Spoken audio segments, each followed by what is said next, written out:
രജാൻസ് നമുക്ക് ഓഫർ കുർത്തിയിൽ നല്ല ഐറ്റം ആട്ടോ. അപ്പോൾ ഈ ഒരു ഐറ്റംസൊക്കെ എപ്പോൾ വേണേൽ യൂസ് ചെയ്യാം. എപ്പോഴും നമുക്കൊരു ഫംഗ്ഷൻ ബേസ്ഡ് ആയിട്ടോ അല്ലാതെ ഇപ്പം ഷോളിൻ്റെ കൂടെ ഇടാനോ അല്ലാതൊക്കെയാണെങ്കിലും പ്ലെയിൻ ആയിട്ടാണെങ്കിലും ഈ ഒരു കളർ എന്ന് പറയുന്നത് എപ്പോഴും നമുക്ക് ഇഷ്ടപ്പെടുന്ന ഒരു ഷെയ്ഡാണ് കേട്ടോ.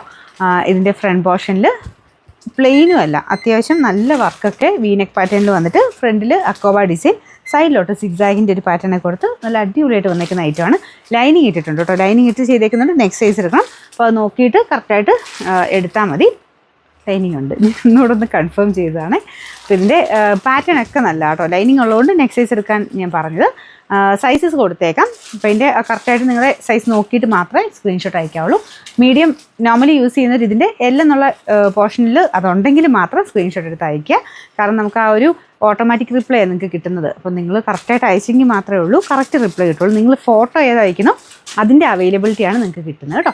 അത് ഒന്ന് ശ്രദ്ധിച്ചിട്ടേ ഫോട്ടോ അയക്കാവുള്ളൂ. പിന്നെ ചിലത് ഓർഡർ ആയവർ പിന്നെ റിപ്പീറ്റ് അടിച്ച് ഫോട്ടോ അയച്ചുകൊണ്ടേ ഇരിക്കും, ഇതാണ് ഞാൻ ഓർഡർ ചെയ്തതെന്നൊക്കെ പറഞ്ഞ്. പക്ഷെ അന്നേരം നമുക്ക് ഓട്ടോമാറ്റിക് റിപ്ലൈ ആയതുകൊണ്ട് വീണ്ടും അതിന് ചിലപ്പം ഐറ്റം തീർന്നെങ്കിൽ സോൾഡ് ഔട്ട് കാണിക്കും, അല്ലെങ്കിൽ വീണ്ടും അവൈലബിലിറ്റി കാണിക്കും. അതുകൊണ്ട് റിപ്പീറ്റ് ആയിട്ട് ഫോട്ടോ ഇടാതിരിക്കാൻ ശ്രദ്ധിക്കണം കേട്ടോ. ഒത്തിരി എല്ലാവരും ഒന്നുമില്ല, കുറച്ച് പേര് പിന്നെയും ഫോട്ടോ ഇടാറുണ്ട്.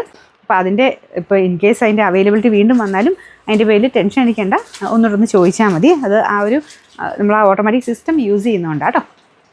ഇതിൻ്റെ നമ്പർ വരുന്നത് Y765, റേറ്റ് 880 ആയിരുന്നു. ഓഫർ പ്രൈസ് വെറും 695 രൂപയേ ഉള്ളൂ. 6